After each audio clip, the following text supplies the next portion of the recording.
Harta yang paling berharga adalah keluarga. Istana yang paling indah adalah keluarga. Puisi yang paling bermakna adalah Kasih karunia dan damai sejahtera dari Allah Bapa kita dan dari anaknya Tuhan Yesus Kristus menyertai kamu sekalian. Amin. Shalom saudara-saudari jemaat yang dikasihi Tuhan Allah. Firman Tuhan yang menjadi nats khotbah dalam ibadah pertangyangan kita malam hari ini tertulis dalam kitab Kidung Agung pasal 8 ayat 5 sampai dengan ayat 7. Marilah Bapak Ibu dan saudara-saudari, kita dengarkan firman Tuhan. Saya akan membacakan untuk kita demikian. Siapakah dia yang muncul dari padang gurun, yang bersandar pada kekasihnya? Di bawah pohon apel kubangunkan engkau, di sanalah ibumu telah mengandung engkau. Di sanalah ia mengandung dan melahirkan engkau. Taruhlah aku seperti meterai pada hatimu, seperti meterai pada lenganmu, karena cinta kuat seperti maut, kegairahan gigi seperti dunia orang mati. Nyalanya adalah nyala api, seperti nyala api Tuhan. Air yang banyak tak dapat memadamkan cinta. Sungai-sungai tak dapat menghanyutkannya. Sekalipun orang memberi segala harta benda rumahnya untuk cinta, namun ia pasti akan dihina. Demikian firman Tuhan. Saudara-saudari jemaat yang dikasihi Tuhan, sebelum kita menelaah pesan firman Tuhan dalam ibadah pertangyangan kita malam ini, kita perlu mengenal sedikit tentang kitab Kidung Agung ini yang memang agak jarang diangkat sebagai bahan khotbah. Kitab Kidung Agung adalah sebuah kitab yang berisi kumpulan nyanyian cinta yang dituliskan oleh Raja Salomo sebagaimana dicatat dalam pasal 1 ayat 1. Gaya penulisannya sangat puitis dan mengalegorikan atau menggambarkan cinta kasih dalam bentuk lambang-lambang. Salomo menuliskan Kidung Agung ini sebagai sebuah apresiasi cinta kasih antara laki-laki dan perempuan. Betapa cinta kasih itu sangat kuat dan mengalahkan segala sesuatu. Kalau kita sering mendengar perkataan cinta itu buta, maka dalam bentuk alegori Salomo menggambarkannya dengan kalimat cinta itu kuat seperti maut. Sebagaimana dituliskan dalam pasal 8 ayat 6 nats khotbah kita malam hari ini. Kekuatan cinta itu diiringi dengan bagaimana seorang laki-laki memandang kecantikan seorang perempuan yang menjadi bagian dari pengikat rasa cintanya. Bagaimana seorang laki-laki memuji kecantikan seorang yang dikasihinya dengan terang-terangan sehingga kecantikan itu bagi seorang laki-laki adalah bagian yang tidak terpisahkan dari cinta kasih itu. Tetapi di sisi lain perlu juga kita pahami bahwa Kidung Agung adalah sebuah penggambaran hubungan cinta kasih Tuhan kepada manusia. Nyanyian-nyanyian ini oleh orang Yahudi sering juga diartikan sebagai hubungan antara Allah dan umatnya. Dan orang-orang Kristen juga menggambarkannya sebagai hubungan antara Kristus dengan gereja. Kristuslah yang menjadi mempelai laki-laki dan gereja atau orang-orang percaya adalah mempelai perempuan, sebagaimana sering digambarkan dalam kitab Wahyu. Memang dalam kitab Kidung Agung kata atau sebutan Allah tidak ditemukan. Dan hanya mencatat satu kali kata Tuhan dalam ayat 6 nats khotbah kita hari ini. Tetapi sebagaimana dijelaskan tadi bahwa kitab ini adalah gambaran hubungan cinta kasih Tuhan yang digambarkan seperti hubungan antara seorang pemuda dan pemudi yang benar-benar diikat oleh cinta kasih yang murni. Saudara-saudari, khotbah pertanyaan kita malam ini mengambil tema membangun keluarga bahagia yang didasari pada pasal 8 ayat 5 sampai ayat 7 kitab Kidung Agung ini. Kita semua pasti mendambakan kehidupan keluarga yang bahagia. Tetapi memang memahami arti bahagia itu pasti berbeda-beda. Masing-masing kita mempunyai standar atau ukuran bahagia itu sendiri. Kita juga menilai kebahagiaan itu dengan berbeda-beda. Sebab ada yang menempatkan kebahagiaan itu berdasarkan harta kekayaan, berdasarkan jabatan, dan berdasarkan ukuran lain. Maka dalam pemahaman seperti ini, orang berpikir bahwa tidak mungkin seorang yang miskin dapat berbahagia. Orang yang memahami tipe seperti itu akan mengatakan tidak mungkin seseorang yang tidak punya jabatan akan menemukan kebahagiaan. Itu pemahaman mereka. Tetapi itu adalah pandangan yang keliru. Itu adalah pandangan yang salah. Sebenarnya filosofi kebahagiaan orang Batak sudah dari awal menitipkan pesan bahwa kebahagiaan itu didasari oleh cinta kasih. Itu tertuang dalam lagu Batak yang masih populer sampai sekarang dengan judul Maragam-ragam. Hamoraon, hagabeon, hasangapon, ido dilului nadeba.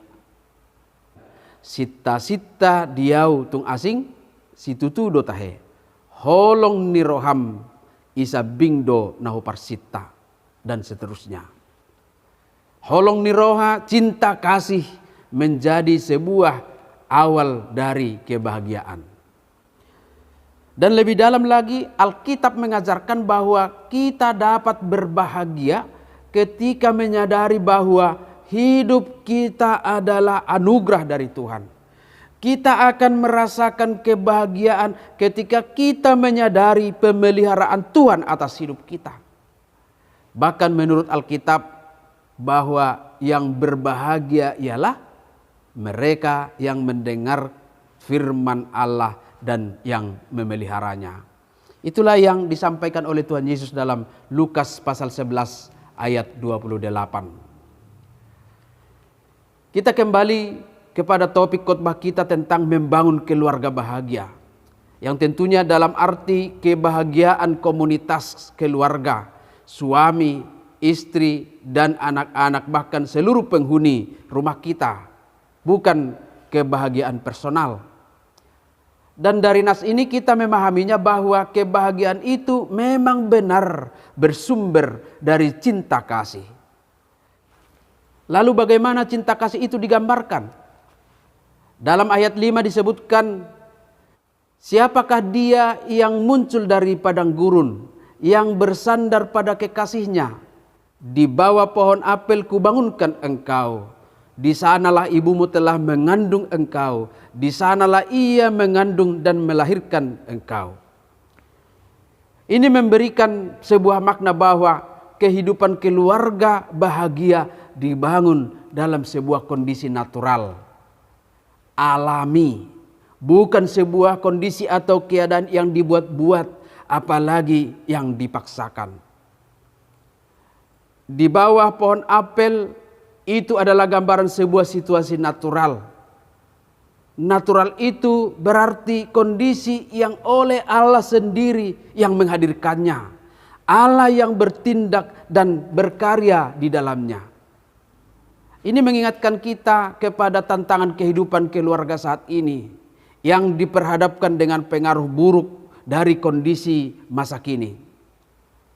Oleh karena pengaruh untuk terlihat hebat, sekali lagi supaya terlihat hebat, banyak orang, banyak keluarga yang membangun kehidupannya hanya dari sisi luarnya saja, bungkusnya saja, supaya terlihat hebat, supaya terlihat baik, supaya terlihat bahagia.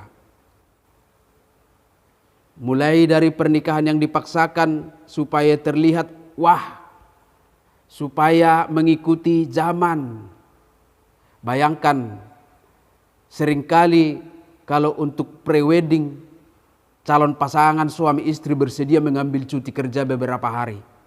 Tetapi kalau sudah gereja menawarkan untuk jadwal konseling pranikah, mereka akan banyak alasan. Alasan tidak ada cuti, tidak ada waktu, dan lain sebagainya. Memang urusan membangun keluarga, hal-hal yang spiritual itu tidak terlihat oleh orang lain. Yang mereka lihat adalah foto-foto pre-wedding yang terlihat mesra dan terlihat sungguh bahagia, walaupun itu hanya sebuah acting atau kondisi yang dibuat-buat. Tetapi ingat saudara-saudari, foto-foto itu tidak akan pernah berperan mengubah proses kehidupan keluarga. Justru kalau kita menyadari materi konseling pranikah yang notabene adalah aplikasi firman Tuhan dalam konteks hubungan keluarga, hubungan suami istri, itulah yang dapat memberikan sumbang saran dalam proses kehidupan keluarga.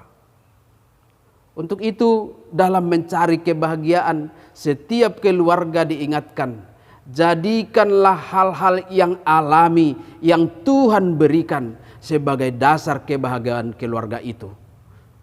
Itulah yang menjadi dasar kebahagiaan kita, yaitu ketulusan cinta kasih yang alami, yang tulus yang diberikan oleh Tuhan Allah kepada kita. Dan masih banyak lagi tantangan-tantangan yang boleh dihadapi keluarga pada zaman ini. Roh-roh zaman ini mengganggu dan mengusik kita dengan tawaran-tawaran yang menggiurkan, yang bisa membuat keluarga akhirnya tercerai-berai.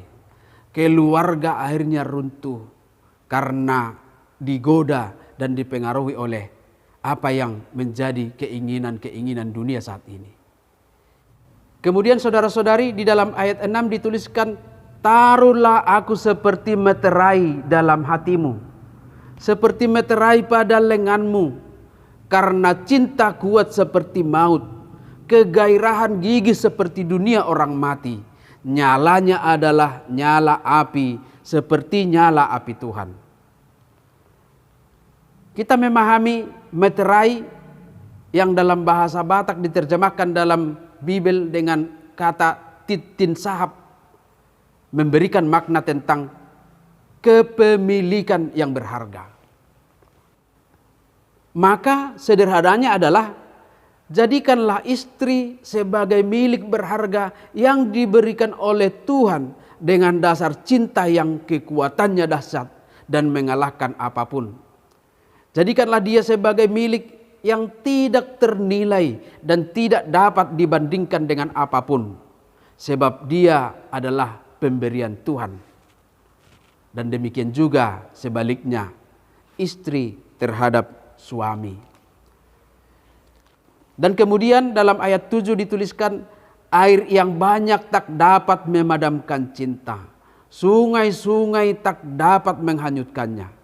Sekalipun orang memberi segala harta benda rumahnya untuk cinta, namun ia pasti akan dihina. Ayat ini melukiskan kekuatan cinta tulus yang tidak akan berubah oleh karena apapun. Digambarkan tadi, sungai-sungai tidak akan dapat menghanyutkannya, tidak dapat dinilai dengan harta kekayaan. Intinya, cinta itu tidak ternilai. Banyak tantangan yang akan mengusik kebahagiaan kita. Dan terkadang keluarga menghadapi konflik, banyak persoalan. Tetapi cinta yang kuat dan tulus akan mematahkannya. Cinta yang kuat dan tulus akan memadamkannya. Dan kita pastikan memang tantangan tidak akan pernah berhenti dari kehidupan kita. Persoalan tidak akan pernah alpa dari hubungan suami, istri, dan anak-anak. Tetapi pastikan juga tantangan itu tidak akan memisahkan. Konflik tidak akan berakhir dengan kekacauan.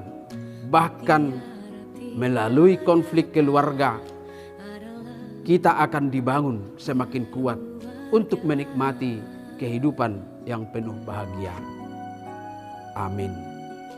Marilah kita berdoa. Terpujilah Engkau Allah Bapa di sorga, yang menyapa kami malam hari ini di dalam ibadah pertanggihan kami dengan sebuah cinta kasih yang harus kami hadirkan dan aminkan dalam hubungan keluarga, suami, istri, dan anak-anak, dan bahkan untuk semua orang. Biarlah cinta kasih yang murni dan tulus yang dari Tuhan itu kami pakai menjadi dasar dalam setiap gerak kehidupan kami, supaya hal apapun yang mengganggunya, cinta kasih itu akan bertahan menjadi fondasi yang kuat bagi perjalanan kehidupan keluarga. Sehingga setiap orang, baik suami, baik istri, dan anak-anak hidup setia di hadapan Tuhan dan dapat menikmati kehidupan seturut dengan kehendak Tuhan juga. Terima kasih Bapa di sorga. Jikalau saat ini ada keluarga yang bergumul oleh karena apapun ya Tuhan, biarlah Roh Kudus-Mu hadir, menguatkan dan memampukan mereka, serta mengingatkan bahwa janji pernikahan itu didasari oleh cinta kasih Tuhan yang dapat menjadi benteng pertahanan bagi setiap persoalan dalam kehidupan keluarga.